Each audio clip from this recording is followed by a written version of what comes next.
I'm Chris Burns, and welcome to The Network. Hard talk with a matrix of newsmakers. The headlines. The new European Commission chief, Jean-Claude Juncker, has struggled to assemble a team of commissioners balancing big egos of top leaders and other heavyweights. He's under fire from critics saying corporate interests will drown out calls for a greener, more socially equitable EU that would address angry voters' concerns. Their critics fire back that the EU needs pro-business action to jumpstart an economy teetering on recession, plus tackle security and immigration. What do both sides expect in the first 100 days? How can the Commission do business with a parliament full of populists? Are we headed for gridlock?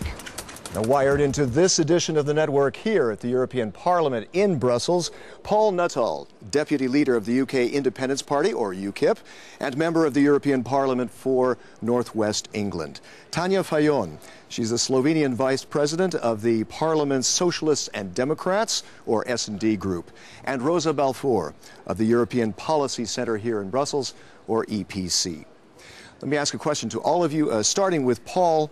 Are we headed for a legislative gridlock, with a parliament deeply divided on issues like the environment, like immigration, the Stability Pact underpinning the euro? What do you think? Are we headed for gridlock? I hope so. I hope it becomes legislative ping-pong. The fact is I don't believe that the European Union does much good for my country. I think we would be better off out, and the less it does, the better. So I hope we do have legislative gridlock. Okay, Tanja? I hope not, and I think it's very sad to say in advance that we are heading towards the gridlock. I think it's our responsibility. It's a great challenge ahead of us, and we have a responsibility towards our citizens. So we have to do as parliamentarians utmost to get consensus on the most difficult issues, and especially to give back jobs and security to all Europeans. Rosa, I mean, hopes might be overridden by fears, or what do you think? I think in the short term, the new actors in the European Parliament and with the Commission, they are gambling. They're seeing how far they can go. But ultimately, it's not in the interests of the Parliament to reach gridlock. And it is in the interest of the Parliament and of European citizens to be able to cooperate with the other institutions to pass through legislation. Okay, let's take a look at what the Parliament is dealing with. We've got a Juncker Commission that critics say is backtracking off policies like the environment, off European integration. Do you agree, Paul? What do you think? I don't think the Commission should exist at all, frankly. I think it's undemocratic. I think it's fundamentally wrong. Okay, fine. You don't exist. But wait a minute. What? Listen, you're going to have to do business with them this time. How are you going to do that? Do you know what? The fact is that this is undemocratic. It shouldn't exist. It's structurally wrong. None of these people are elected. No one knows who they are in Britain. And the fact of the matter is that these are the most powerful people in Europe, okay? They meet behind closed doors. They've got 3,000 working groups who advise them. It is a lobbyist dream. Big business run this organisation, not democratically elected politicians. What do you think? Do you think the Commission is backing off concerns that the S&D is concerned about? I would say that let us be very serious. We are just forming a new Commission. European Parliament will be a watchdog of what this Commission is doing. We are not in an ideal situation. We don't have all commissioners that we want to have, but it is a compromise. And it's always necessary to know that member states have a responsibility because they are the ones who send the commissioners to Brussels. Okay, well, the S&D... They're not, are they? This is the point. The reality is these people are unelected. No one knows who they are, right? But they're the most powerful people in Europe. Okay. It's frightening, Paul, undemocratic, but they and it's are wrong. there. They're there. We have to deal with them. Rosa, what do you think here? Now, the S&D is part of this so-called grand coalition. Don't you think that there will be these divisions that are going to slow down legislation on the environment and other issues? There will be, I think, one key issue will be the balance between the EPP, the European People's Party, which has the majority in Parliament and therefore expresses more commissioners, and the Socialist group. And essentially, it will be to what extent the Socialists manage to get a break on austerity measures, and that will be the balance. Okay, now we've got... Do you know the percentage that the EPP got in Britain? 0.4%.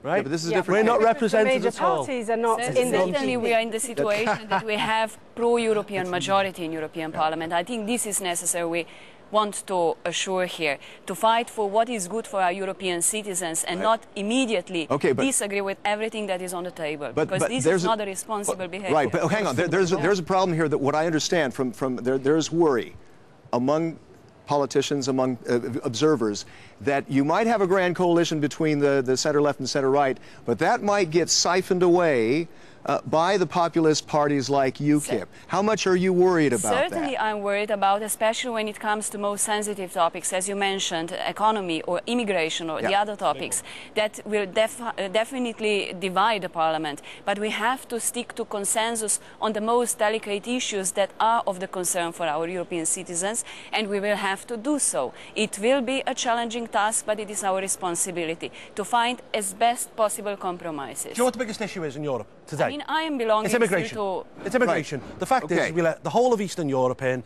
You know, we're talking about people who are on far less wages than ourselves in Western Europe.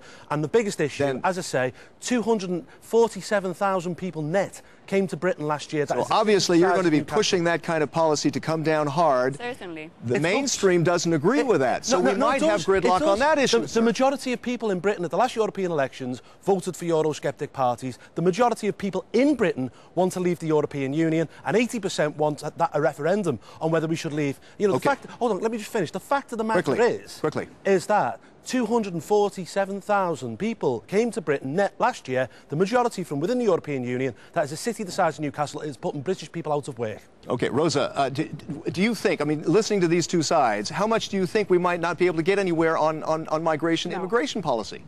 It will be a challenge, but I think there will be solidity of the coalition. I think the key issue for mainstream parties is to address the grievances that have led people to be disaffected with traditional politics. That is the key challenge. And I don't think the problem will be in this coming parliament, in the next 5 years. I actually think the risks might be for the parliament after these 5 years, if the main political parties are unable to address these grievances of exactly. And hang on, Paul. Here's an example of this. Mr. Moscovici has been named as the Commissioner for Financial and Monetary Affairs. Okay, he's a socialist. Is this a clever balance of defending the euro while hinting at some kind of flexibility, or is this just window dressing and we're going to see the Stability Pact holding firm, austerity will continue? How much are you concerned about that, Paul? The euro shouldn't exist.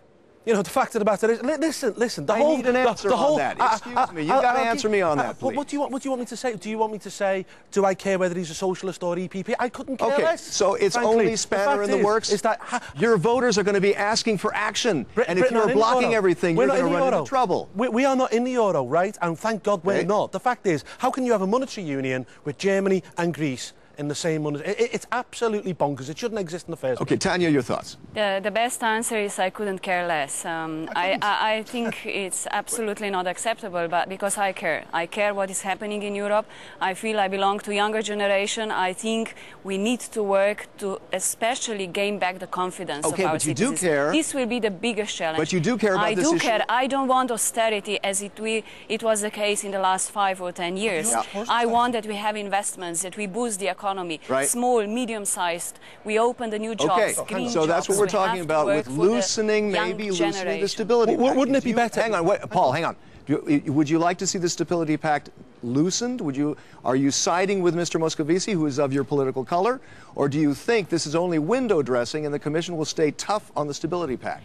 I can imagine that what Moscovici is saying is certainly the right direction. What the Commission will manage to do is absolutely, I want no strict austerity measures. We have to have certain flexibility, but still to work together, because only like that we will assure that we will have back jobs and investments. Okay, Rosa, with Germany's, hang on, with the German economy starting to slow down, do you think there will be some kind of give on the Stability Pact? It might not be on the Stability Pact, but there might be some agreements on infrastructural investments in Europe, and that might be the middle ground to be found between the two largest parties. Paul, would that be a way to sort of stimulate the economy? We're almost on recession, sir. No, listen. These countries in Southern Europe are trapped within a monetary union that they should never have been in the first place. It would be better for countries like Greece to leave the euro altogether, go back on the drachma, okay, devalue their currency, get trading again with a devalued currency, and you know what? Then Greece will prosper. But as long as they're stuck in this prison of the euro, they're going nowhere. And there's a danger of competitive devaluations also.